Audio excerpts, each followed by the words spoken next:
लोकसभा में पास होने के बाद अब वक्फ संशोधन विधेयक राज्यसभा में पेश किया गया। अल्पसंख्यक कल्याण मंत्री किरेन रिजिजू ने राज्यसभा में बिल पेश किया, जिस पर 8 घंटे तक चर्चा होगी।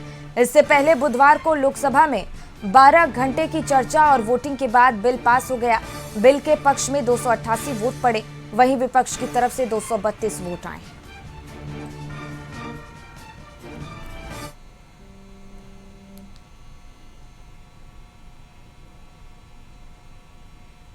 लोगों ने कहा कि इसका कंसल्टेशन जितना होना चाहिए था हुआ नहीं है।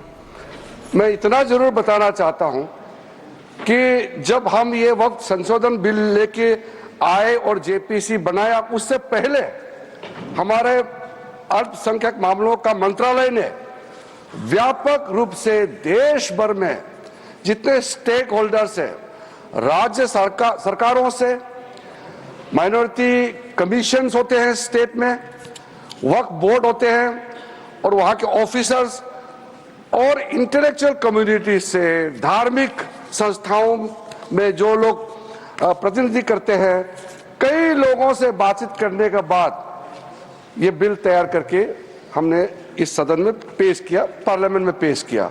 कई लोगों ने कहा कि इसका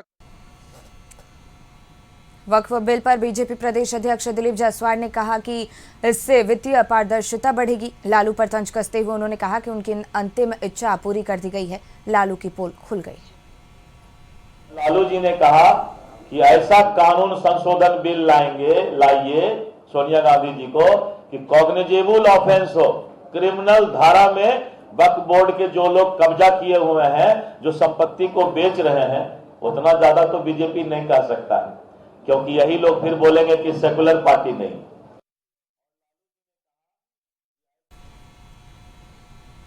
वक्फ संशोधन बिल को लेकर आरजेडी ने जेडीयू पर सवाल उठाए हैं। आरजेडी प्रवक्ता एजाज अहमद ने कहा कि जेडीयू के मुस्लिम नेताओं में बेचैनी है। नीतीश कुमार ने सीए, 3 तलाक और वक्फ बिल पर बीजेपी का समर्थन किया, इससे उनका सेक्युलर चरित्र सामने आ गया है। तो वहीं बीजेपी प्रवक्ता नीरज कुमार ने जदयू नेता गुलाम रसूल बलियावी पर निशाना साधा और कहा कि वक्फ बिल आने से बलियावी जैसे लोगों की दुकान बंद हो गई। जनता दल यू भी कहीं ना कहीं बेनकाब हो गई और स्पष्ट रूप से सामने आ गया कि भाजपा के विचारों के साथ नीतीश कुमार पूरी तरह से खड़े हैं। देखिए, जिस तरह की नीतियां चल रही है, जनता दल यू के अंदर एक भी मुस्लिम नेता नहीं बचेंगे, सभी का सभी। चूंकि जिस तरह से मुसलमानों के हितों के खिलाफ जाकर के, जिस तरह से वक्फ अमेंडमेंट एक्ट पर भारतीय जनता पार्टी की नीतियों के साथ खड़े होकर के जनता दल यू ने वोटिंग किया है और जनता दल यू के नेताओं का भाषण जिस तरह से सामने आया है, यह स्पष्ट करता है कि उनका विचार, उनकी सोच पूरी तरह से बेनकाब हो गई। दरअसल मसला यह है कि गुलाम रसूल जैसे लोगों की दुकानदारी इससे बंद हो जाने वाली है। ये लोग वक्फ की 38 लाख एकड़ जमीन को हड़प कर उसकी दुकानदारी, दलाली करते थे, उसको इन्होंने व्यवसाय बना दिया था।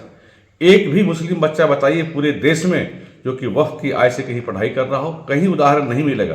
ये सब उसको अपना बपूती समझकर अपने लिए उपयोग करते थे और बिल्डरों को, मॉल वालों को, होटल वालों को दे करके और मोटा काला धन वसूलते थे उनसे ही और उस प्रॉपर्टी पे आधे हिस्सेदार बनते थे। दरअसल इनकी दुकानदारी अब बंद होने वाली है, दलाली बंद होने वाली है और सही मायने में जो पसमानदा, गरीब, पिछड़े मुसलमान हैं, उनको उनका हक मिलने जा रहा है। परेशानी का सबब इनका ये है, माननीय मोदी जी सही मायने में भारत में धर्मनिरपेक्षता स्थापित करने जा रहे हैं।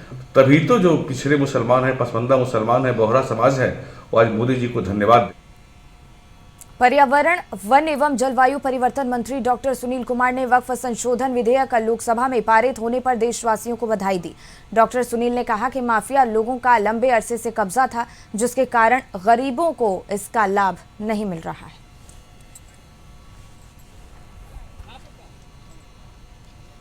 कंट्रोवर्सी था, वो बिल पास हो गया। अब गरीबों के हितों में काम हो पाएगा। विपक्ष मुस्लिमों पर उत्पीड़न का आरोप लगा रहे हैं। ये मुस्लिमों का उत्पीड़न का प्रश्न नहीं है। वक्फ बोर्ड क्या है? वक्फ बोर्ड में जो लोग जमीन दान में देते हैं, उसका एक बोर्ड है।